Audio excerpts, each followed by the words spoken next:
Assalamualaikum warahmatullahi wabarakatuh. Sahabat beriman, Indonesia rasanya sudah langganan mengalami bencana alam. Bencana yang paling sering terjadi adalah banjir bandang dan tanah longsor. Jika berlangsung lama, ancaman suatu wilayah tenggelam dan hancur bisa saja terjadi. Diprediksi, ada salah satu pulau di Indonesia yang terancam tenggelam. Al-Quran juga bahkan menjelaskan penyebab kerusakan lingkungan yang mengancam kehidupan manusia. Lantas, pulau apakah di Indonesia yang terancam tenggelam? Apa saja penyebab utama kerusakan lingkungan? Bagaimana Al-Quran memperingati umat manusia terkait terjadinya bencana alam? Tonton video ini hingga akhir agar tidak sesat. Ada beberapa wilayah di Indonesia yang sudah diprediksi bakal tenggelam. Salah satu wilayah yang paling sering disebut akan tenggelam adalah ibu kota Indonesia, yakni Jakarta. Penyebab utama suatu wilayah terancam tenggelam karena adanya pemanasan global. Yang mana pemanasan global menyebabkan gunung es di daerah kutub mencair. Imbasnya akan meningkatkan volume air di permukaan laut. Beberapa daerah yang diprediksi tenggelam itu berada di kawasan yang mengalami kenaikan permukaan air laut, sehingga terjadi penurunan permukaan tanah. Wilayah yang terkena imbasnya seperti Jakarta Utara, Semarang, Demak, dan Pekalongan di Jawa Tengah. Untuk Jakarta sendiri, penurunan permukaan tanah mencapai 35-50 cm selama kurun waktu tahun 2007 sampai 2017. Fenomena penurunan permukaan tanah bisa menyebabkan tanah ambles. Dalam kasus di Jakarta, penurunan permukaan tanah terjadi secara berkala. Bukti dari penurunan permukaan tanah bisa dilihat dari pemukiman di sejumlah wilayah di kawasan Jakarta Utara yang kini terendam air laut. Di kawasan Muara Baru, Penjaringan, Jakarta Selatan, sebuah masjid bernama Wal Aduna terendam air laut secara permanen. Masjid tersebut sudah hampir 1 dekade tak dapat difungsikan. Padahal, dahulu masjid ini menjadi tempat ibadah para nelayan yang tengah bersandar. Ada beberapa penjelasan ilmiah yang menjadi penyebab turunnya permukaan tanah. Pertama, berkurangnya air di dalam tanah akibat penggunaan sumur bor yang berlebihan. Penggunaan air tanah membuat kandungan air di pori-pori tanah berkurang, sehingga permukaan tanah turun. Penyebab lainnya, karena adanya beban permukaan tanah yang berlebih akibat bangunan tinggi. Dengan begitu, beban permukaan tanah semakin berat dan membebani lapisan di bawahnya. Penyebab ketiga adalah konsolidasi natural atau terjadinya pemantapan tanah yang bersifat natural. Misalnya ada bagian yang terbentuk dari endapan lengkungan pasir-pasir halus yang kemudian mengeras. Dampak dari adanya penyusutan tanah yang sudah jelas terlihat adalah wilayah di pesisir Jakarta Utara. Masuknya air laut ke wilayah Jakarta menyebabkan pori-pori batuan yang mencemarkan air tanah. Menurut catatan Badan Geologi, instruksi air laut sudah mencapai wilayah Monas bagian utara. Masalah lainnya adalah banjir bandang yang kerap merendam wilayah Jakarta. Sekitar 50% wilayah Jakarta disebut memiliki tingkat keamanan banjir di bawah 10 tahunan. Padahal, idealnya, kota besar memiliki tingkat keamanan banjir minimum 50 tahunan. Tak hanya ancaman banjir, wilayah Jakarta juga terancam oleh aktivitas gunung api, yaitu Krakatau dan Gunung Gede. Ada juga potensi gempa bumi hingga menyebabkan tsunami.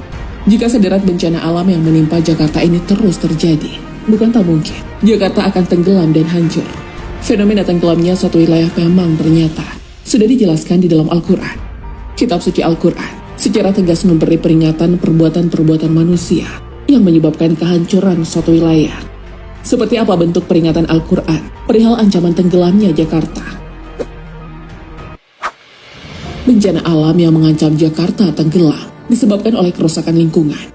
Al-Quran secara tegas memberi peringatan bahwa sebagian kerusakan yang terjadi di muka bumi ini adalah karena ulah manusia sendiri. Perbuatan manusia yang tak mampu menjaga lingkungannya dengan baik. Di dalam Al-Quran, Allah Subhanahu wa Ta'ala berfirman, "Telah nampak kerusakan di darat dan di laut disebabkan karena perbuatan tangan manusia, supaya Allah merasakan kepada mereka sebagian dari akibat perbuatan mereka, agar mereka kembali ke jalan yang benar." Al-Quran Surah Ar-Rum ayat 41. Wahbah Az-Zuhaili dalam tafsirnya, Al-Wajiz, menjelaskan makna ayat tersebut.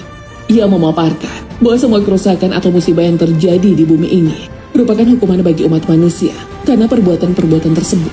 Kerusakan lingkungan terjadi agar manusia tahu dan menjadi pelajaran bahwa Allah Subhanahu wa Ta'ala akan memberikan balasan terhadap setiap amal. Juga Allah Subhanahu wa Ta'ala menyegerakan sebagian balasannya supaya menjadi contoh balasan atas ulah manusia. Ahli tafsir dan maqasid syariah dari Tunisia bernama Syekh Tahir Ibnu Asyur juga menjelaskan penyebab utama kerusakan lingkungan. Hal itu dijelaskan berdasarkan tafsir dari Quran Surah Ar-Rum ayat 41. Penyebab pertama adalah manusia mengubah ciptaan Allah Subhanahu wa Ta'ala. Maksudnya, segala sesuatu yang telah ditetapkan fitrahnya diubah. Semisal air yang fitrahnya adalah alat bersuci, sehingga harus bersih dan suci, namun tidak dapat digunakan karena tercemar oleh limbah industri. Akibatnya, menyebabkan kerusakan pada habitat alam. Penyebab kedua adalah perilaku zalim manusia dengan lingkungan yang mengeksploitasi alam semaunya tanpa melakukan perbaikan.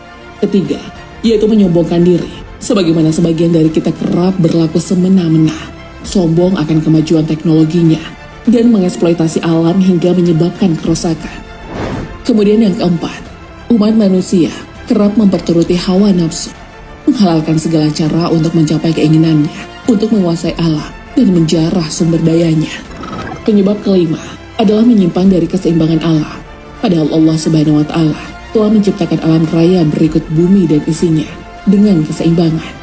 Berbagai kenikmatan telah disediakan Allah Subhanahu wa Ta'ala, baik di darat, laut, dan udara. Namun manusia berusaha keseimbangan yang ada dengan melakukan kerusakan pada alam, seperti pembakaran hutan dan sebagainya.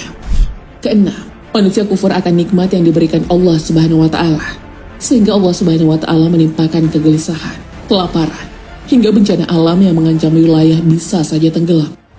Perlu kita ketahui bahwa semua yang ada di muka bumi adalah makhluk Allah Subhanahu wa Ta'ala yang bertasbih dan bersujud padanya.